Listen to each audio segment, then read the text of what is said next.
So guys, അങ്ങനെ നമ്മുടെ പുതിയ ടാങ്കിൻ്റെ പണി കഴിഞ്ഞിരിക്കുകയാണ്. സോ അതിലോട്ട് മീനിടുന്ന പരിപാടിയാണെന്ന്. സോ അതിൽ ഏത് മീനാണ് ഇടുന്നതെന്ന് വെച്ചാൽ നമ്മുടെ സ്വന്തം മലബാർ സ്നേക്ക് ഹെഡ്, നമ്മുടെ സ്വന്തം മോൺസ്റ്റർ ഫിഷായ മലബാർ സ്നേക്ക് ഹെഡാണ്. ഒരു 5 എണ്ണം കിടപ്പുണ്ട്. സോ അതിൻ്റെ അകത്ത് തന്നെ ഒരു റോഹുവും കിടപ്പുണ്ട്, നമ്മുടെ ആറ്റിലുള്ള റോഹു. അതൊരു എക്കോ ഫ്രണ്ട്ലി ആയിട്ട്, അതായത് ഈ വാഹയും റോഹും ഒക്കെ ഒരുമിച്ച് വളരുന്നതല്ലേ. സോ അതുകൊണ്ട് ഒരു എക്കോ ഫ്രണ്ട്ലി ആയിട്ട് ഇട്ടതാണ്. സോ അത് നമ്മൾ ആദ്യം അതിലുള്ള പ്ലാന്റ്സ്, അതായത് ഓൾറെഡി ആ ടാങ്കിൽ ഉണ്ടായിരുന്ന പ്ലാന്റ്സിന് തന്നെ ഇതിലോട്ട് ചെയ്യുകയാണ്. കാരണം മീനുകൾക്ക് സ്ട്രെസ്സ് വരാതിരിക്കാനാണ്. അവർ അപ്പോൾ പുതിയ ടാങ്കിലോട്ട് മാറിയാലും മീനുകൾ സ്ട്രെസ്സ് എടുത്ത് ചിലപ്പോൾ ഫീഡ് എടുക്കില്ല. അപ്പോൾ നമ്മൾ എന്ത് ചെയ്യണമെന്ന് വെച്ചാൽ ഓൾറെഡി ഉണ്ടായിരുന്ന പ്ലാന്റ്സ് എങ്കിലും നമ്മൾ ഇങ്ങോട്ട് ആക്കാൻ നോക്കണം. സോ 5 വാഹ കിടപ്പുണ്ട്. ഒരു റോഹു നിങ്ങൾ ശ്രദ്ധിച്ച് നോക്കിയാൽ മനസ്സിലാവും, ഒരു റോഹു അതിൻ്റെ ഇടയിൽ കിടപ്പുണ്ട്. നമ്മൾ പുതിയ ടാങ്കിലോട്ട് ഇടുമ്പോൾ അത് മനസ്സിലാവും. ഈ 5 മലബാർ സ്നേക്ക് ഹെഡിൻ്റെ കൂടെ ഇടാൻ പോകുന്നത് ഈ ഒരു മൈക്രോ പെൽറ്റസിൻ്റെ കുട്ടിയാണ്, ചെറുതാണ്. അതായത് ഇന്തോനേഷ്യയിലുള്ള നീലവാഹ, അതായത് രണ്ട് സ്പീഷ്യസാണ്. പണ്ടെല്ലാം ഒന്നാണ് വിചാരിച്ചുകൊണ്ടിരുന്നത്. സോ ആ ചെറുതാണ് ഇടാൻ പോകുന്നത്. ആൾറെഡി നമ്മുടെ കയ്യിൽ മൈക്രോ പെൽറ്റസിൻ്റെ വലുതുണ്ട്.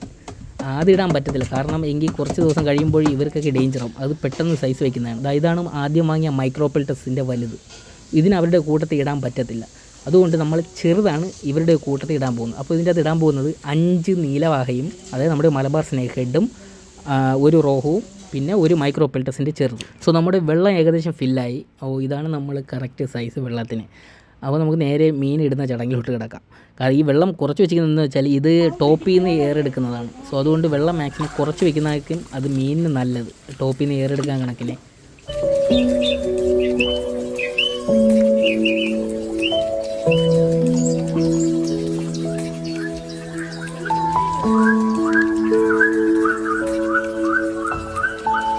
സോ ഗായ്സ്, ഇതാണ് ഞാൻ പറഞ്ഞ മൈക്രോ പെൽറ്റസിൻ്റെ ചെറുത്.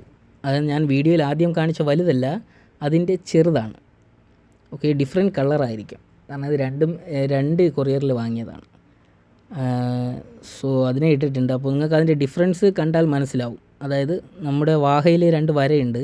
സോ സെയിം സൈസ് എത്തിയെങ്കിലും ഇതിലുള്ള വരയെല്ലാം മാഞ്ഞിട്ട് ആ മുകളിലത്തെ ആ ഷെയ്ഡും ആ ടെക്സ്ചറും വരാൻ തുടങ്ങിയിട്ടുണ്ട്. അത് ശ്രദ്ധിച്ച് നോക്കിയാൽ മതി. ഈ വാഹകളുടെ കൂട്ടത്തിൽ അത് ഒറ്റയ്ക്ക് കിടക്കുമ്പോൾ നമുക്ക് അറിയാൻ പറ്റും, പെട്ടെന്ന് തന്നെ അറിയാൻ പറ്റും. കുറച്ചുകൂടി നമുക്ക് ആ ഗോൾഡൻ ഷെയ്ഡ് കാണാൻ പറ്റും. ഇതാണ് അത് തമ്മിലുള്ള വ്യത്യാസം. പലരും ഇത് മാറിയാണ് വാങ്ങുന്നത്. അതായത് ഈ മൈക്രോ പെൽറ്റസിൻ്റെ കുട്ടി എന്ന് പറഞ്ഞിട്ട് ഈ വാഹകളുടെ കുട്ടികളെ സെയിൽ ചെയ്യാറുണ്ട്. സോ ഇനി വാങ്ങുമ്പോൾ അതിൻ്റെ കളറൊന്ന് നോക്കി വാങ്ങുക, ടെക്സ്ചർ ഒന്ന് നോക്കി എടുക്കുക. സോ ഞാൻ ആദ്യം പറഞ്ഞ പോലെ തന്നെ ആ വാഹയുടെ ടാങ്കിൽ ആൾറെഡി ഉണ്ടായിരുന്ന ആ ചെടികളെ കൊണ്ട് പുതിയ ടാങ്കിലോട്ട് വെച്ചാൽ ഈ മീനുകൾക്ക് അധികം സ്ട്രെസ്സും ഉണ്ടാവില്ല. ആൾറെഡി അതിൻ്റെ ആ ഒരു എക്കോ സിസ്റ്റത്തിൽ ഉണ്ടായിരുന്ന ആ ചെടികളെ കൊണ്ട് വെച്ചാൽ സോ ടാങ്ക് മാറിയാലും അതിന് ആ പുതിയ ടാങ്കിലോട്ട് വരുന്ന ആ സ്ട്രെസ്സ് ഫീൽ ചെയ്യില്ല. നമ്മളിപ്പോൾ കാണുന്നത് റോഹു ആണ് കേട്ടോ. ഇപ്പോൾ മുകളിൽ കൂടെ പോയത് റോഹു ആണ്. അത് ജസ്റ്റ് വെറുതെ ഒന്ന് വാങ്ങി ഇട്ടതാണ് റോഹു. കാരണം ഈ വാഹകളും റോഹുവും ഒക്കെ ആറ്റിൽ ഒരുമിച്ച് വളരുന്ന മീനുകളാണ്. സോ അതുകൊണ്ട് തന്നെ ഒരു റോഹുവിനെ ഇട്ടതാണ്. നമുക്കൊരു എക്കോ സിസ്റ്റം ക്രിയേറ്റ്, വേറെ ഏത് മീൻ ഇട്ടാലും അത് കുറച്ച് ദിവസം കഴിയുമ്പോൾ അത് ഭക്ഷിക്കും. അതുകൊണ്ട് തന്നെ പിന്നെ ഈ കിടക്കുന്ന പൊടിമീനെല്ലാം അതിന് ഫീഡിന് വേണ്ടി ഇട്ടിരിക്കുന്നതാണ്.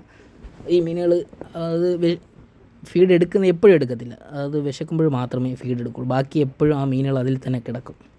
സോ നമ്മൾ 4 ദിവസം 5 ദിവസത്തിൽ ഒരിക്കൽ മാത്രമേ ഇതേപോലെ ഈ ഫീഡൊക്കെ കൊടുക്കാറുള്ളൂ. വല്ലപ്പോഴൊക്കെ ലൈവ് ഫീഡ് ഇതേപോലെ വാങ്ങിയിടുക. എങ്കിലേ മീനുകൾ അല്പം കൂടി ഒന്ന് കളർ വയ്ക്കുള്ളൂ. നല്ല പ്രോട്ടീൻ റിച്ച് ആയിട്ടുള്ള മീനുകൾ കിട്ടണമെങ്കിൽ അതിന് ലൈവ് ഫീഡ് തന്നെ കൊടുക്കാൻ ശ്രമിക്കുക മാക്സിമം.